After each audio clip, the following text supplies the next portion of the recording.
Morning friends, आज अपन circular motion start करेंगे। तो सर्कुलर मोशन तो अपन ने पहले भी पढ़ा हुआ है, तो फिर आज क्या स्टार्ट करेंगे? तो आज हम सर्कुलर मोशन स्टार्ट करेंगे एक नए तरीके से। क्या है सर्कुलर मोशन? तो हमारा ऐसा कहना है कि every motion is a circular motion. ठीक है, क्या बात बोली मैंने? Every motion is a circular motion. अब ऐसे कैसे हो सकता है? सारे मोशन सर्कुलर कैसे हो सकते हैं? सर्कुलर मतलब तो सर्कल में घूमना चाहिए, हम तो यही समझते हैं अभी तक, लेकिन ऐसा नहीं है। अगर मान लो कि कोई मोशन कर्व में यूं चला गया, जैसे प्रोजेक्टाइल मोशन, तो तुम बोलोगे प्रोजेक्टाइल मोशन जो है वो कर सर्कुलर कहाँ है? तो एक हिस्सा देखो, कहीं ना कहीं वो एक सर्कल का पार्ट है, उसकी जो ट्रेजेक्ट्री है वो कहीं ना कहीं उसका एक टुकड़ा ले लो तो सर्कल के किसी टुकड़े पे बैठ जाएगा, फिट हो जाएगा। इसका मतलब क्या है कि सर्कुलर मोशन उसको भी बोल सकते हैं। चलो ठीक है, तुमने बोला कि कर्व्ड मोशन है तो सर्कुलर मान लेंगे, थोड़ी देर के लिए सर्कुलर हो जाता होगा, लेकिन स्ट्रेट लाइन मोशन कैसे सर्कुलर होगा? तो बेसिकली स्ट्रेट लाइन मोशन भी सर्कुलर होगा, क्योंकि straight line itself is a circle. अरे स्ट्रेट लाइन होती है ना, स्ट्रेट लाइन वो सर्कल होती है। तो अब तुम बोलोगे आज लगता है दिमाग खराब हो गया, स्ट्रेट लाइन कैसे सर्कल होगी? तो straight line is a circle of infinite radius. ठीक है, तो पहले अपन कंसेप्ट समझे सारे और नए सिरे से एक नए कंसेप्ट से सर्कुलर मोशन पढ़ते हैं। ठीक है, तो सबसे पहले हमारे दिमाग में जो सर्कुलर मोशन की छवि है कि वो सर्कल में घूमता है, उससे अपन एक अलग तरीके से इमेज बनाने की कोशिश कर रहे हैं और अलग टाइप के क्वेश्चंस भी सॉल्व करेंगे। ठीक, तो चलिए सबसे पहले मैं आपको कंसेप्ट क्लियर करता जाऊं, एक एक कंसेप्ट लिखता जाऊंगा और क्लियर करता जाऊंगा। पहला concept, every motion is a circular motion. Every motion is a circular motion in which there is angular displacement. In which there is angular displacement.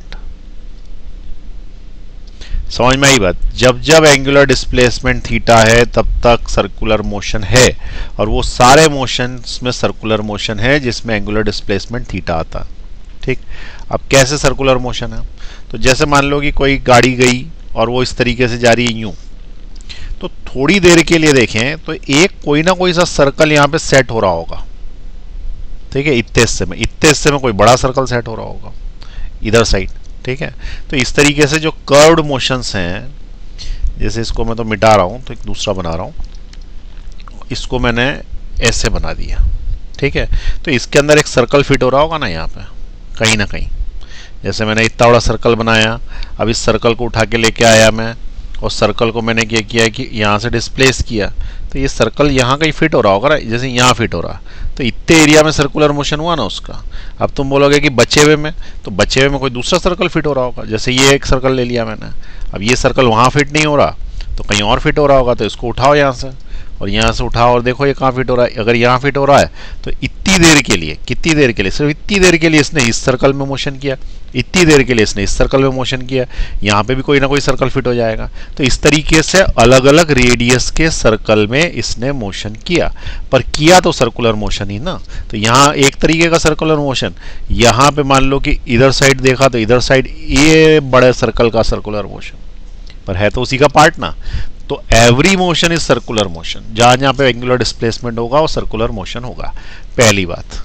ठीक है, अब सर्कुलर मोशन होगा तो एंगुलर वेलोसिटी, सेंट्रीपिटल फोर्सेस सब आएंगे वहां पे। दूसरी बात बताएं, दूसरी बात ये बताएं कि स्ट्रेट लाइन के केस में बोले कि circle is a straight line.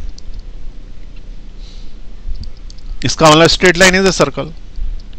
अब तुम बोलोगे ऐसे कैसे, सर्कल स्ट्रेट लाइन कैसे हो सकता है? तो सर्कल स्ट्रेट लाइन कैसे हो सकता है? तो उसके लिए एक सर्कल बनाओ। ठीक है, ये सर्कल बनाओ। अब यहां पे एक पोर्शन देखो इसका, सिर्फ यहां से लेके यहां तक का पोर्शन देखो, ये एक लाइन में जितना पोर्शन आया ये। ठीक, अब क्या करो, इससे एक बड़ा सर्कल बनाओ। अब इसके बाद यहां से लेके यहां तक एक पोर्शन देखो, फिर इसके बाद इससे भी एक बड़ा सर्कल बनाओ, उसके बाद यहां से लेके यहां तक का एक पोर्शन देखे, कोई सा भी एक लाइन यहां से यहां तक की। ठीक, अब इसके बाद एक और बड़ा सर्कल देखो,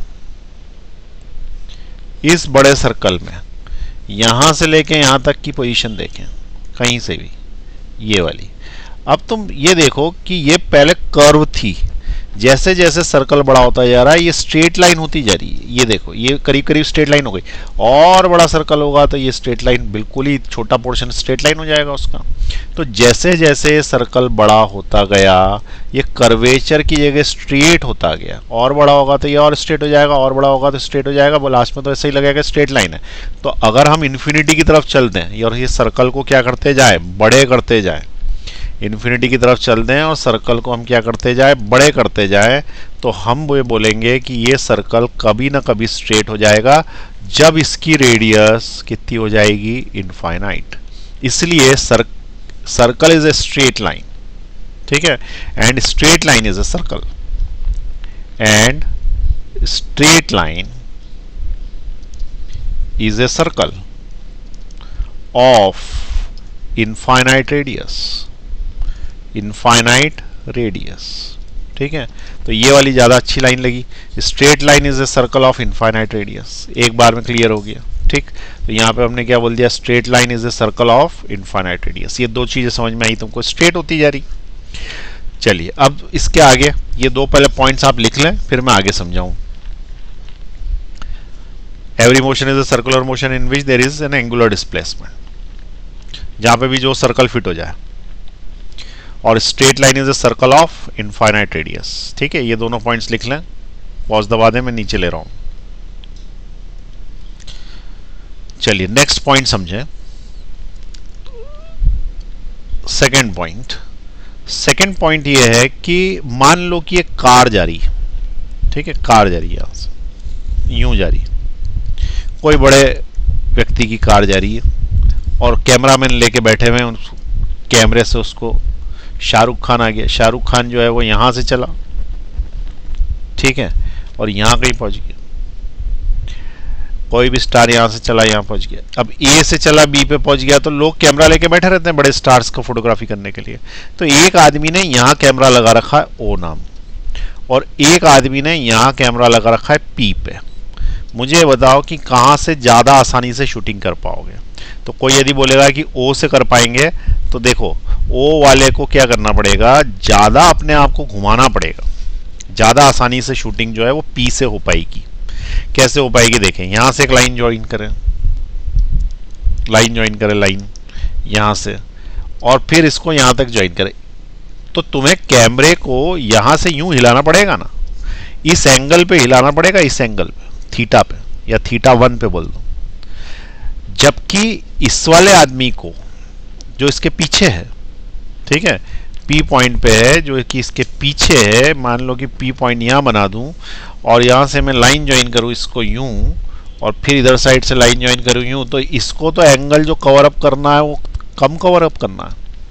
θ2 कैसा है, कम है θ1 से। इसका मतलब इसको अपना कैमरा ज्यादा नहीं घुमाना पड़ेगा, लेकिन कवर पूरा कर लेगा ये। यहां से जब ये चलेगा व्यक्ति, तो यहां से लेके यहां तक की शूटिंग कर लेगा ये इतने से ही एंगल में, और इसको यहां से यहां तक का एंगल घुमाना पड़ेगा। ये समझ में आई बात।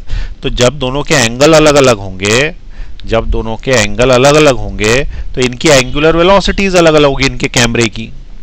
तो angular velocity of cameras will be different. ये तुमको समझ में आ रही, कैमरा क्यों लगाया, कैमरा इसलिए क्योंकि उसको एंगुलर वेलोसिटी देनी पड़ेगी। तो यहां से यहां तक यूं घुमाएगा, ये यहां से शूटिंग करते हुए यूं घुमा देगा तो यहां पे पहुंच जाएगा। तो इनको सेम टाइम में, क्योंकि यहां से यहां तक ये आदमी तो यहां से यहां तक सेम टाइम में पहुंचेगा ना, 10 मिनट में पहुंचा तो 10 ही मिनट में इसको घुमाना है, 10 ही मिनट में इसको घुमाना है। तो 10 मिनट में ये हल्का एंगल घुमा के ही काम चला लेगा, इसको बड़ा एंगल घुमा के चलाना पड़ेगा। तो एंगुलर वेलोसिटी का फॉर्मूला क्या होता है, angular velocity is angle upon time. Time जब दोनों के केसेस में सेम है और एंगल डिफरेंट है, तो दोनों की एंगुलर वेलोसिटी अलग अलग आ गई। इसका मतलब सेम मोशन में दो ऑब्जर्वर के लिए अलग अलग एंगुलर वेलोसिटी आई, ठीक है। तो हम क्या बोलेंगे, angular velocity depends on the position of the observer. यानी एंगुलर वेलोसिटी ऑब्जर्वर की पोजीशन पे डिपेंड करती है। भाई हर चीज थोड़ी ऑब्जर्वर की पोजीशन पे डिपेंड करती है, टाइम थोड़ी डिपेंड करता है ऑब्जर्वर की पोजीशन पे, टाइम तो चलता ही रहता है, घड़ी देखो मत देखो कुछ भी करो, it does not depends upon the position. तो ये यहाँ पे इस पोजीशन के लिए अलग एंगुलर वेलोसिटी, इसके लिए अलग एंगुलर वेलोसिटी है। तो हमको ये पता पड़ा कि एंगुलर वेलोसिटी जब भी कोई पूछे तो उसको ये बताना चाहिए कि वो कहाँ से देख रहा है, यहाँ से देख रहा है कि यहाँ से देख रहा है कि यहाँ से देख रहा है, यहाँ से देखेगा तो ये एंगल बनाएगा। ठीक है, तो अब हम ये बोलेंगे कि हमने तो अभी तक इतना बड़ा सर्कुलर मोशन पढ़ लिया, पढ़े ही जा रहे हैं, लेकिन हमें तो ये पता ही नहीं कि कहाँ से देख रहा था। तो देखो अभी तक हम सर्कुलर मोशन को क्या समझते थे, सर्कुलर मोशन को हम समझते थे कि जो सर्कल में है वो सर्कुलर मोशन है, यही तो बात थी। आज ही तो कंसेप्ट पता पड़ा कि every body is a circular motion, every body is in circular motion, ये आज ही पता पड़ा। तो यहाँ पे जो पहले अपन देखते थे उसमें ऑब्जेक्ट सर्कुलर मोशन यानी सही में सर्कल में था, और जब ये सर्कल में ही था तो उस केस में ऑब्जर्वर बाय डिफॉल्ट सेंटर पे ही बैठा था, तो सेंटर से ही देख रहा था। तो ए से लेके मान लो बी पे कोई आदमी पहुंचा तो इसने यहाँ से यहाँ तक का एंगल कवर किया, और ये जो एंगल कवर किया मान लो उसने टी टाइम में कवर किया, तो हमने बोल दिया एंगुलर वेलोसिटी होगी एंगल अपॉन टाइम। तो ये जो एंगल नापा था ये कहाँ से नापा था, सेंटर से, और इंसान कहाँ खड़ा था, सेंटर पे। तो अगर अपन बोले सादे सर्कुलर मोशन की बात करें तो सादा सर्कुलर मोशन जिसमें सही में सर्कल होता है उसमें यदि उसने कुछ बताया नहीं कि कहाँ खड़ा है तो वो सेंटर पे ही खड़ा होगा। ठीक है, तो इसको क्या बोलते हैं, बाय डिफॉल्ट। तो by default a person observes from centre in perfect circular motion, perfect circular motion. Perfect circular motion जो है उस केस में वो कहां पे है, वो सेंटर पे ही है बाय डिफॉल्ट। ठीक है ना, by default the person is at the centre, तो यहीं से देख रहा था। अब अपन बोल रहे हैं कि जहां से ये कभी यहां से देखना चालू किया तो उसको अलग एंगुलर वेलोसिटी दिखेगी, यहां से देखना चालू किया अलग दिखेगी। तो इसका मतलब क्वेश्चन में ऑब्जर्वर अगर चेंज कर देगा तो एंगुलर वेलोसिटी फिर निकालनी पड़ेगी हमको, कठिन हो जाएगी। तो अब अपन एक क्वेश्चन देखते हैं, ठीक है, जिसके अंदर ऑब्जर्वर की पोजीशन चेंज कर देगा और एंगुलर वेलोसिटी पूछेगा। तो देखिए question, find angular velocity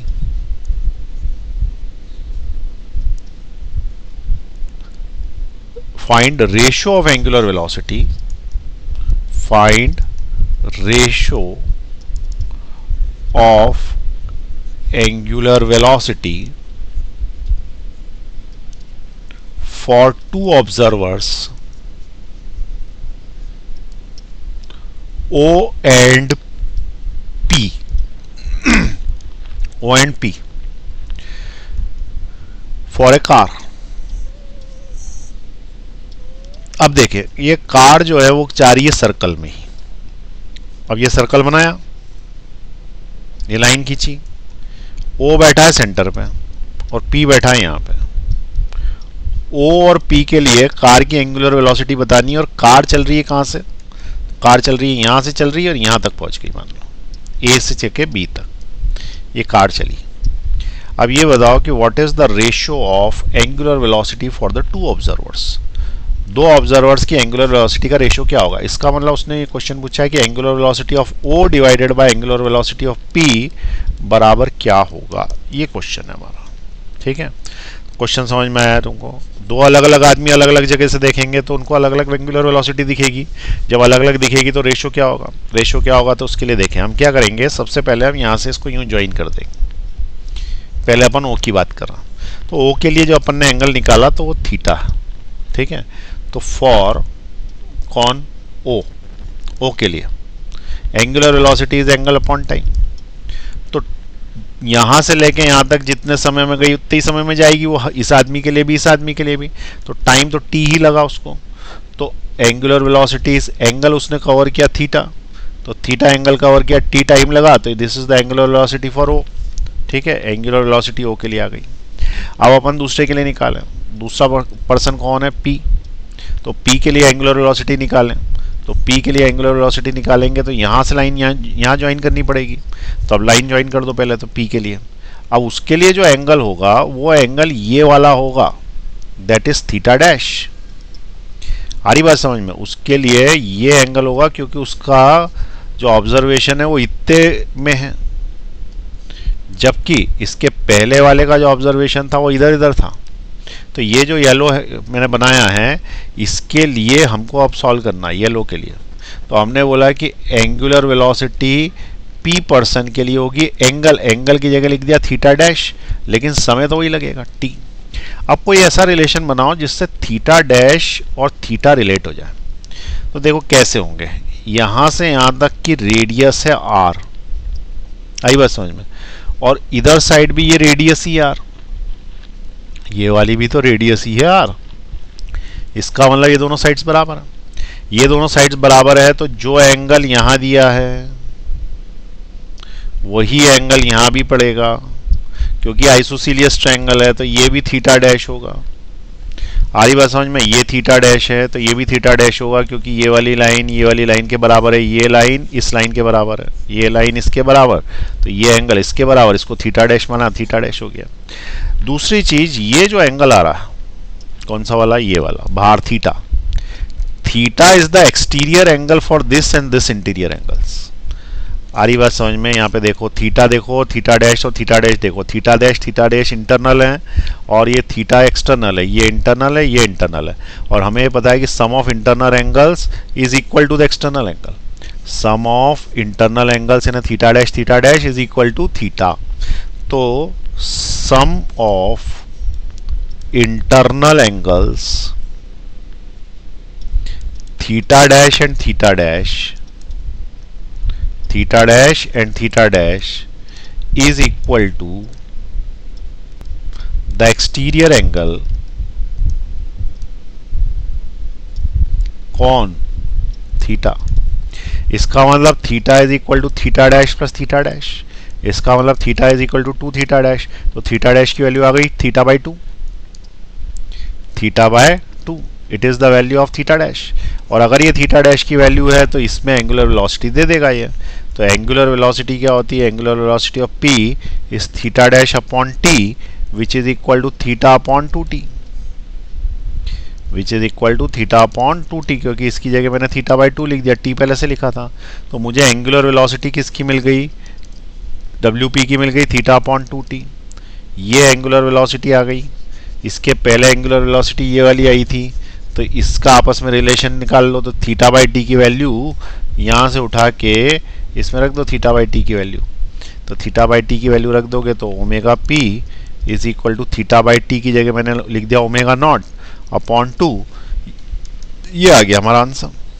relation चाहिए था ना एंगुलर वेलोसिटी का, कि रेशो चाहिए था, तो omega naught upon omega P चाहिए, तो it is omega naught upon omega P, omega naught upon में जाएगा omega P which is equal to 2 upon 1, यानी आंसर आ गया रेशियो में 2:1।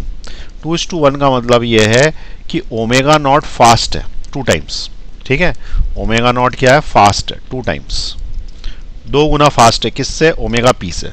इसका मतलब ये वाले व्यक्ति के लिए एंगुलर वेलोसिटी ज़्यादा है, ये वाले के लिए कम है, तो यही बात ही है ना, ये आदमी इससे दूर है तो इसका मुंह धीरे हिलेगा। जैसे अपन एरोप्लेन देखते हैं तो हमारा मुंह धीरे हिलता है, जबकि अपन पड़ोस की कार देखते हैं तो बहुत जम के हिलता है, क्योंकि जो चीज़ पास होगी उसकी एंगुलर वेलोसिटी ज़्यादा होगी, जो चीज़ दूर होगी उसकी एंगुलर वेलोसिटी कम होगी। तो ये तुमको समझ में आ गई बात।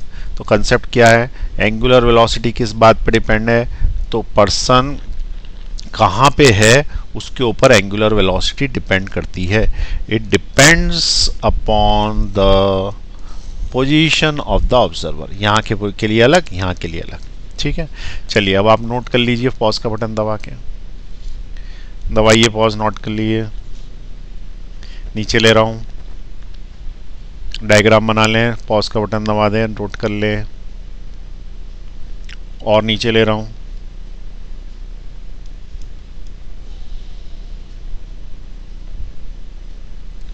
ठीक है, लिख लिया, पॉज का बटन दबा दिया। चलिए बढ़िया, लिख लिया है यहाँ तक। अब आगे देखें फिर से, एंगुलर वेलोसिटी हमको पता पड़ गई कि डिपेंड्स अपॉन द ऑब्जर्वर। अब उसके बाद आगे देखें कि एंगुलर वेलोसिटी का एक रूप ये है कि एंगुलर वेलोसिटी स्केलर है कि वेक्टर है, ठीक है। तो एंगुलर वेलोसिटी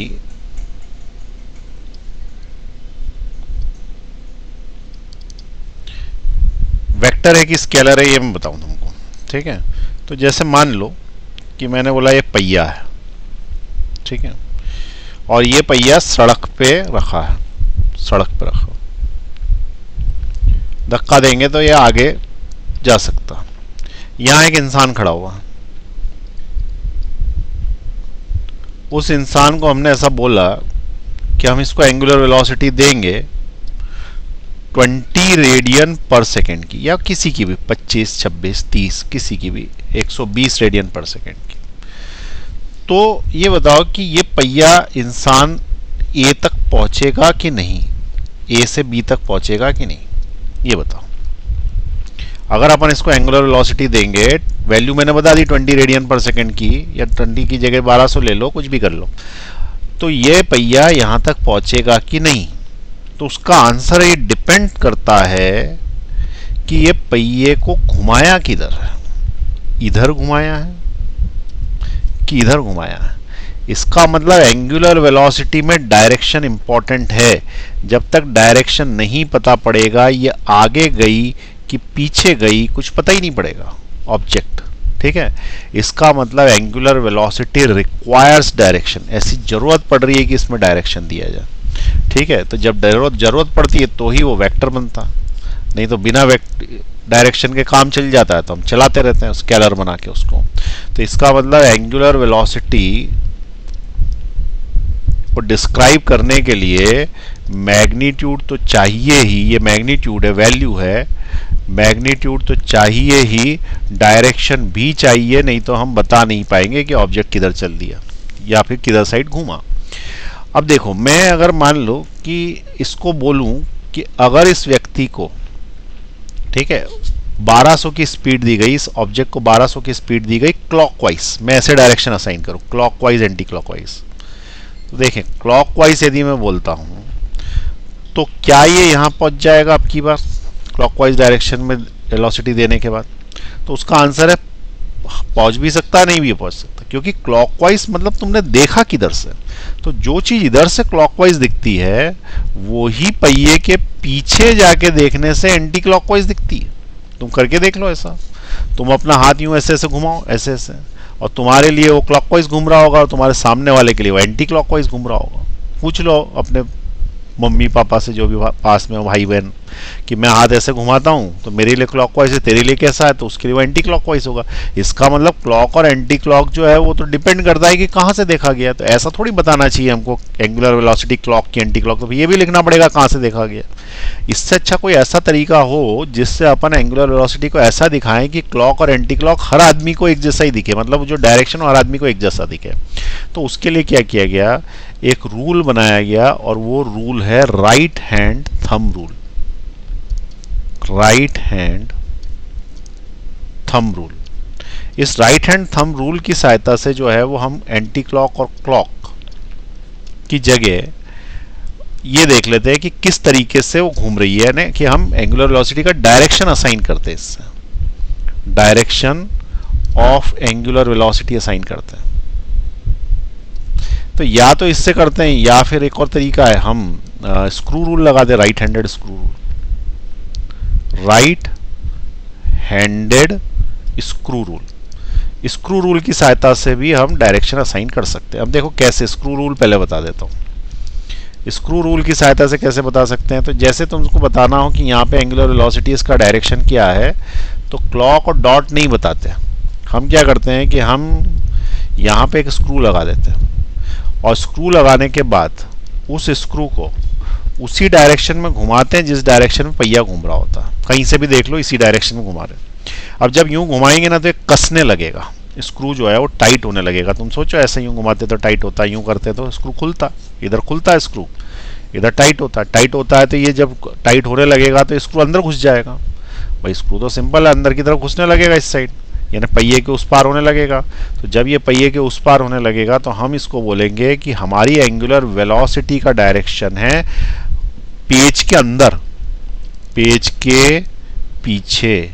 और पेज के पीछे जो एंगुलर वेलोसिटी दिखाते हैं उसको दिखाते हैं क्रॉस से, क्रॉस यानी अंदर, और डॉट यानी पेज के बाहर। तो इसको क्या बोलते हैं, इनसाइड द पेज, इनसाइड, और ये वाला क्या है, outside the plane, outside the plane. Plane बोल दो, पेज बोल दो, अपने लिए तो पेज ही है, स्क्रीन बोल दो, और इनसाइड द स्क्रीन या पेज, कुछ भी बोलो। तो इस केस में क्या होगा, ये स्क्रू अंदर की तरफ गया तो हमने बोल दिया कि इसका एंगुलर वेलोसिटी कैसी है, ओमेगा, और साथ में इनसाइड का लिए निशान क्या होता है, ये, तो इनसाइड के लिए निशान ये है, तो साथ में लगा दिया क्रॉस। ठीक है, यानी कि पूरी बात लिखनी होगी तो हमको लिखना पड़ेगा ओमेगा इज 1200 रेडियन पर second and it is cross. अब क्या होगा कि चाहे तुम स्क्रू इधर से लगा लो, चाहे तुम स्क्रू इधर से लगा लो, दोनों ही केसेस में वो इधर की तरफ आता।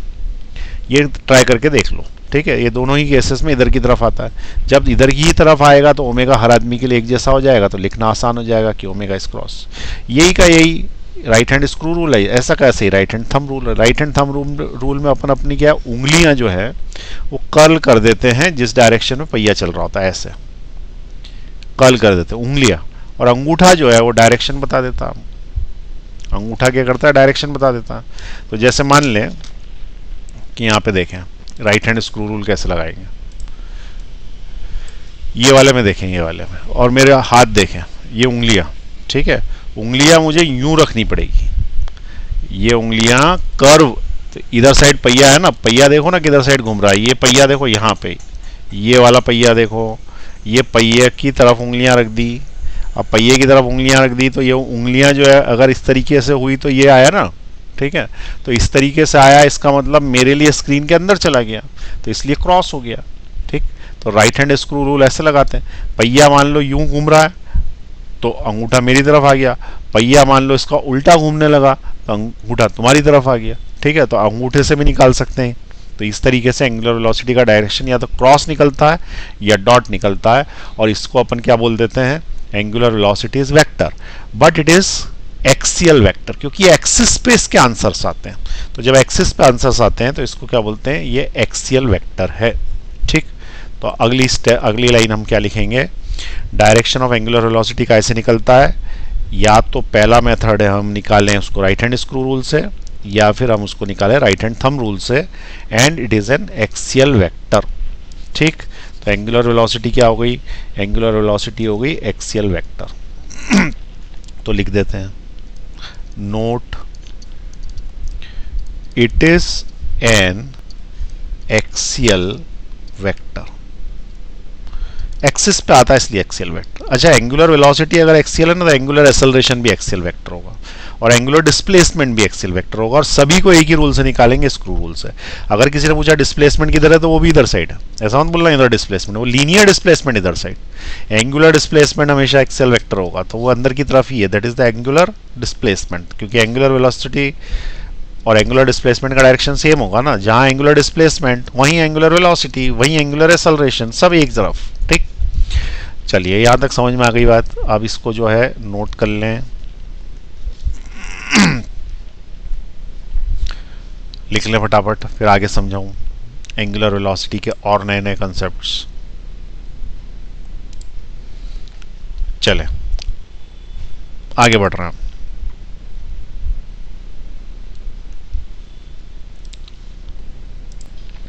हाँ, अब नेक्स्ट कंसेप्ट ये है कि हम कर्वीलीनियर मोशन में, कर्वीलीनियर मतलब कुछ भी यूं यूं गया, एग्जैक्ट सर्कल नहीं है, तो उस केस में एंगुलर वेलोसिटी कैसे निकालेंगे। तो एंगुलर वेलोसिटी निकालने के लिए तरीका क्या है, देखो यहाँ पे। ठीक है, एक एग्जांपल से समझाता हूँ। मान लें कि कोई व्यक्ति ऐसे चला गया, ये इसका मोशन है, और तुम यहाँ खड़े हो पी पॉइंट पे या ओ पॉइंट पे। अब तुमसे पूछा कि भाई बताओ कि इसका एंगुलर वेलोसिटी क्या है, तो किसी जगह v पे या इस जगह v पे एंगुलर वेलोसिटी पूछी उसने p पे, तो तुमने क्या बोला कि यहाँ पे एक टेंजेंट डालो सबसे पहले। ठीक है, क्या डाला हमने, टेंजेंट डाला।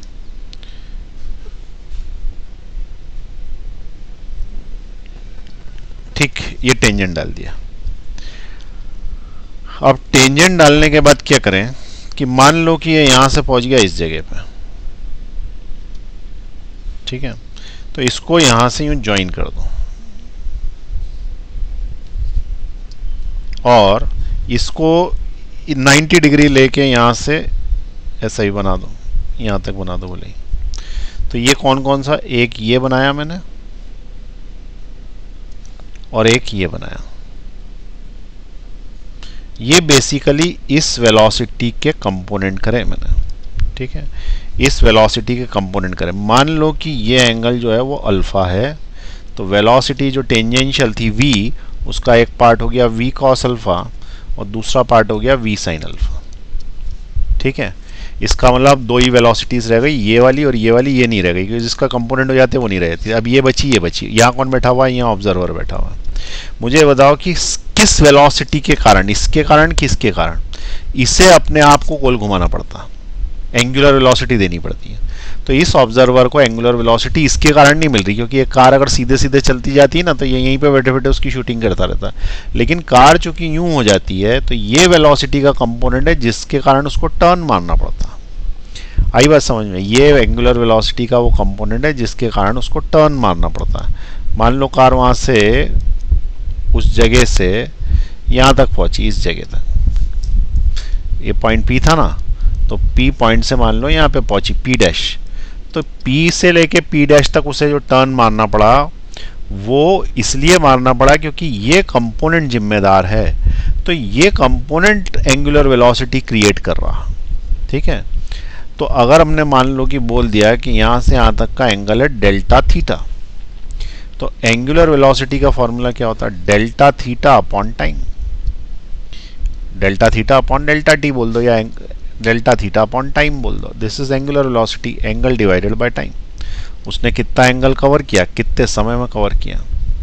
अब हमें क्या करना है कि अल्फा से उसका रिलेशन निकालना।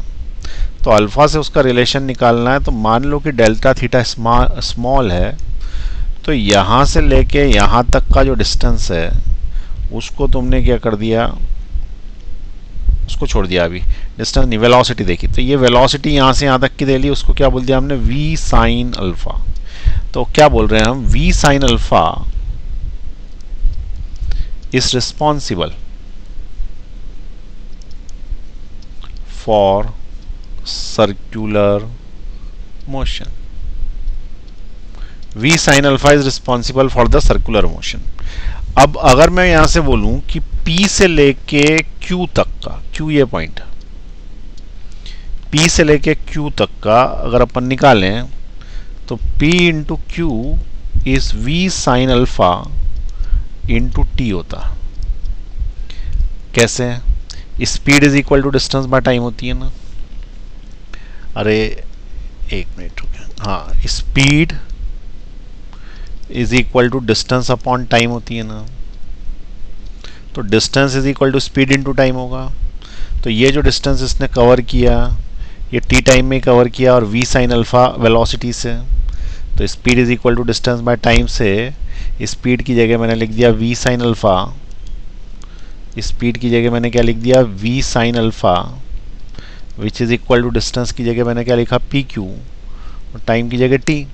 इससे मुझे pq मिल गया v sine alpha into T. ये इक्वेशन करके मैंने छोड़ दी।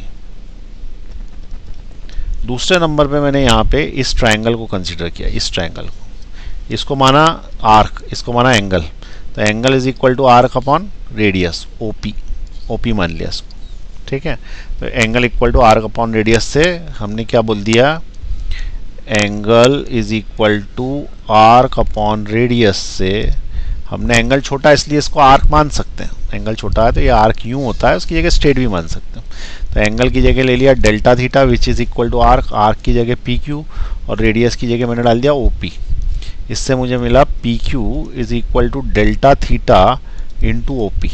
ये मिल गई मेरे को दूसरी इक्वेशन। अब ये जो दूसरी इक्वेशन है और पहली इक्वेशन है, इसको डिवाइड कर दो, 1 को 2 से डिवाइड कर दो। तो 1 को 2 से डिवाइड कर देने से तुमको मिलेगा ऊपर P Q which is equal to V sine alpha two T upon P Q, और नीचे क्या आ गया, डेल्टा थीटा इंटू ओपी। ये वाला इससे कैंसिल आउट हो गया। अब डेल्टा थीटा इधर आ गया, तो delta theta into OP is equal to V sine alpha into T. अब delta theta upon T is equal to V sine alpha upon OP, और डेल्टा थीटा अपॉन टी को मैं एंगुलर वेलोसिटी लिख सकता हूं, तो angular velocity is equal to V sine alpha upon OP, जहां पे ओपी उसकी रेडियस। ये आ गया अपना फॉर्मूला एंगुलर वेलोसिटी का। तो अब एंगुलर वेलोसिटी का एक नया डेफिनेशन क्या बनी, angular velocity is equal to, देखो ये वाली जो एंगुलर वेलोसिटी है omega, it is equal to component of velocity perpendicular to the line joining,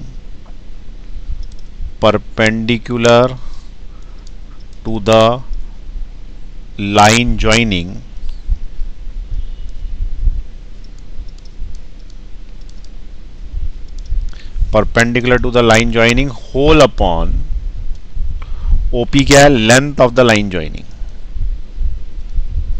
length of the line joining. फिर से समझे इसको, ऊपर आए वापस। ये है v साइन अल्फा, ये v साइन अल्फा क्या चीज है पहले देखें। तो ये है v sine alpha, v sine alpha is the component of the velocity, tangential velocity का कंपोनेंट है, वो चाहिए तुम्हें।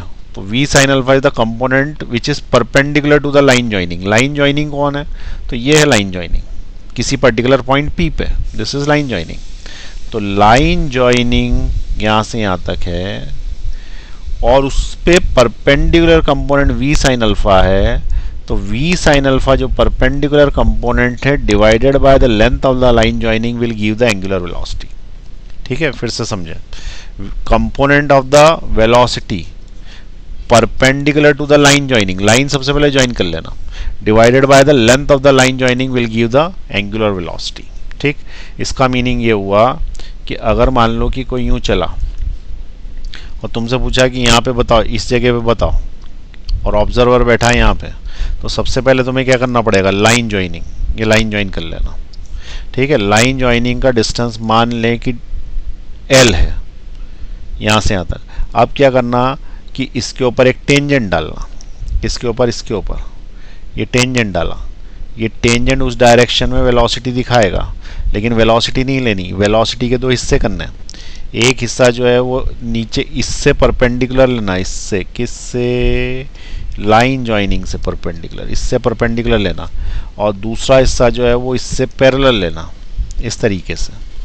और अब ये जो आएगा इसका, ये अगर अल्फा है पैरेलल से, तो ये कितना हो जाएगा, v cos अल्फा, और ये वाला कंपोनेंट कितना हो जाएगा, v sin अल्फा। तो इसके जो दो कंपोनेंट्स हुए वेलोसिटी के, एक इधर आ गया और एक इधर आ गया, इसमें से हमारे काम का जो कंपोनेंट है v sin अल्फा। तो v sin अल्फा किसको बोलता है ये, तो omega is equal to component of velocity perpendicular to the line joining, line joining से परपेंडिकुलर जो कंपोनेंट आएगा वो लिखना, that is v sin alpha, और डिवाइड का ऐसे करना है length of the line joining, तो length of the line joining L से डिवाइड कर देना, इससे तुम्हें एंगुलर वेलोसिटी का फॉर्मूला बन जाए। अब तुम बोलोगे कि सर्कुलर मोशन में पहले क्या हुआ था, तो पहले वाला एग्जाम्पल बताता हूँ, पहले वाला भी इससे आएगा। एग्जाम्पल देखो, यहाँ पे मान लो कि मैंने बोला कि ये सर्कुलर मोशन ऐसा था पहले, सादा सर्कुलर मोशन जिसको बोलते हैं। अब इसके अंदर यहाँ से यहाँ तक ये वो थी, अब ऑब्जर्वर बाय डिफॉल्ट तो यहाँ बैठा था, तो यहाँ से यदि कोई आदमी गया तो हम क्या बोलते थे कि पहले उसकी वेलोसिटी पे टेंजेंट डाल लो, वेलोसिटी तो टेंजेंशियल ही होती थी, तो वेलोसिटी ऐसी थी। अब इस वेलोसिटी के दो कंपोनेंट करो, एक करो अलोंग द लाइन ज्वाइनिंग, ठीक है, और एक करो perpendicular to the line joining. तो अलोंग द लाइन ज्वाइनिंग कोई कंपोनेंट होगा ही नहीं ना, क्योंकि वो तो जा ही इधर रहा है, तो ये ही v परपेंडिकुलर है, जो कि अपन v sin अल्फा बोल रहे हैं ना, इट इज v परपेंडिकुलर, तो it is v perpendicular and this is the length of the line joining. तो v परपेंडिकुलर को यदि r से डिवाइड करेंगे तो ओमेगा आएगा, तो ओमेगा क्या आएगा, v perpendicular divided by r, इसका मतलब v is equal to r omega हो गया ना। तो जो फॉर्मूला अपन ने पहले निकाला था वही है, बस अब क्या हो गया कि v should be perpendicular to the r। तो पहले हमेशा ही होता था, क्योंकि तुम किसी भी पॉइंट पे ले लो, इस पॉइंट पे ले लो, तो velocity is perpendicular to the r ही होती थी, तो बार बार लिखना नहीं पड़ता था। लेकिन अगर किसी केस में वेलोसिटी परपेंडिकुलर टू आर नहीं हुई, जैसे ये रेडियस है या लेंथ है, इसके परपेंडिकुलर नहीं हुई, तो उस केस में हम उस वेलोसिटी को पूरा ना लेते हुए उसका एक कंपोनेंट लेंगे, और वो कंपोनेंट जो है वो वेलोसिटी का कंपोनेंट इससे परपेंडिकुलर होना चाहिए, तब ये डेफिनेशन बनेगी v sin alpha upon l। यह है समझ में कैसे ओमेगा निकालते हैं कर्वी लीनियर मोशन में। कर्वी लीनियर मोशन में मीन्स कर्व करते हुए चल रहा। तो यहाँ पे यहाँ से हेडिंग डालो, एंगुलर वेलोसिटी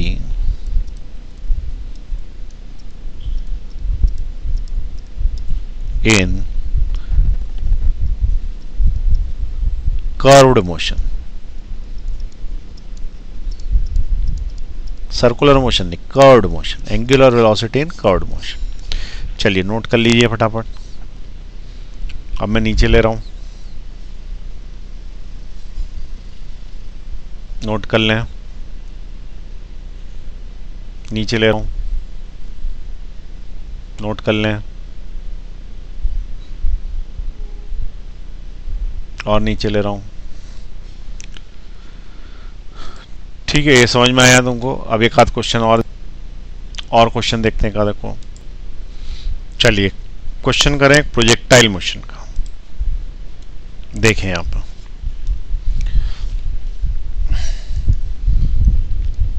क्वेश्चन देखें, a projectile is fired by velocity u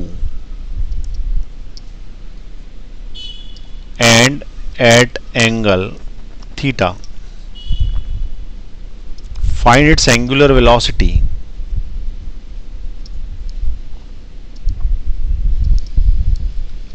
at the point, at the end point.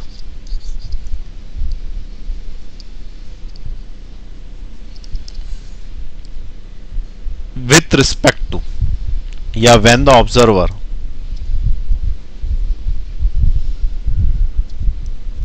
is at the initial point।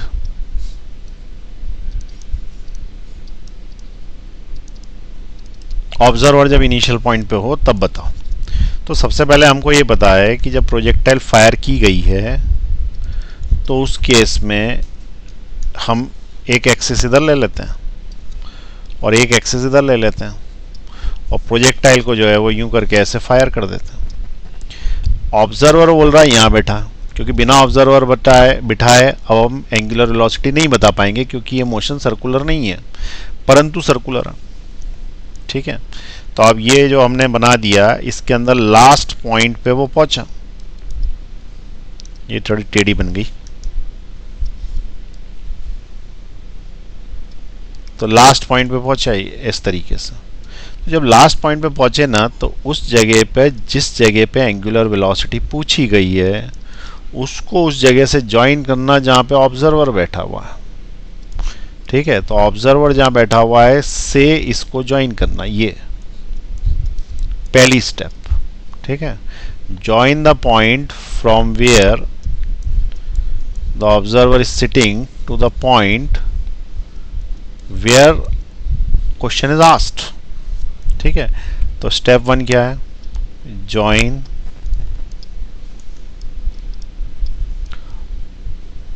Point P where the body is to the point O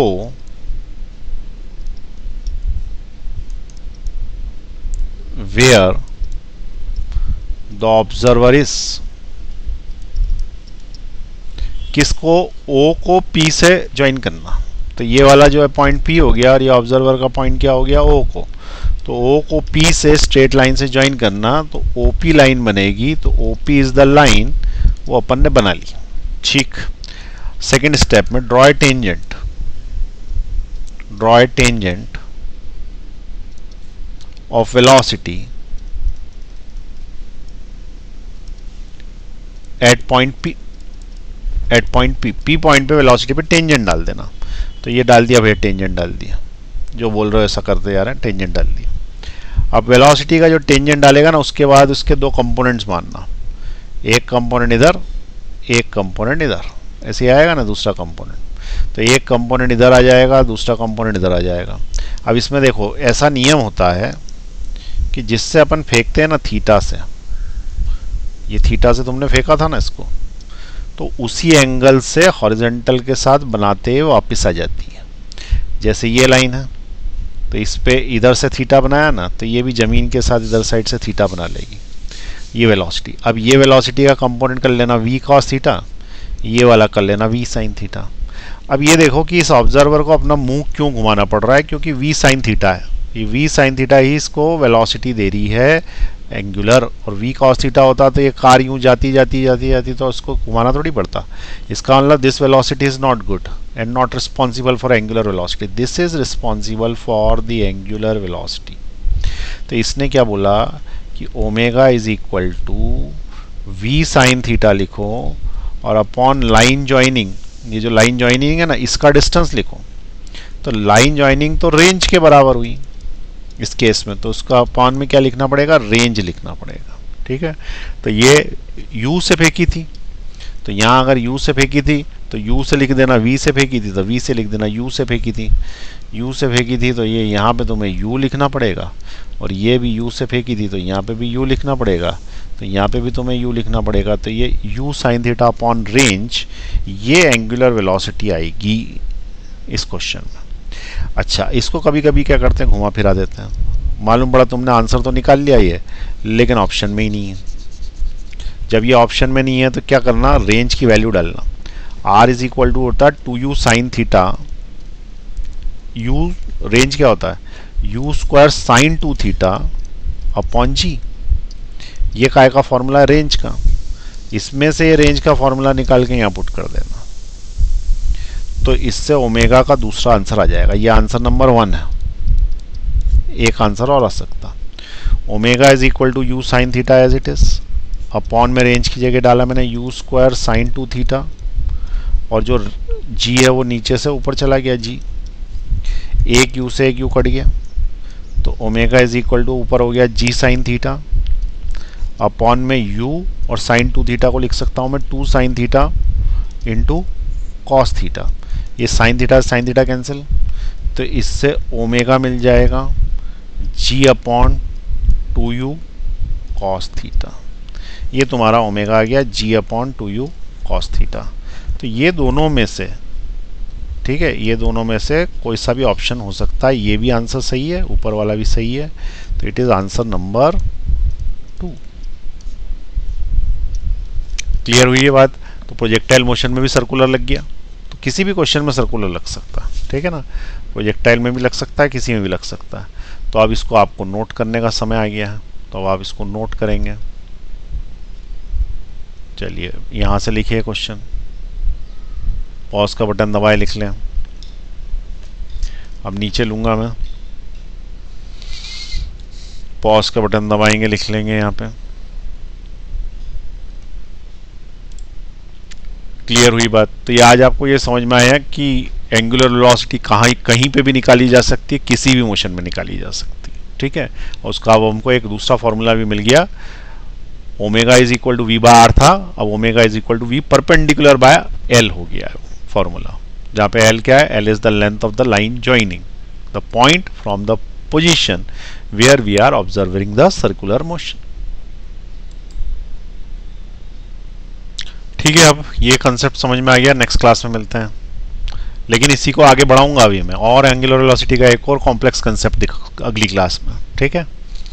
चलिए next class में मिलते हैं।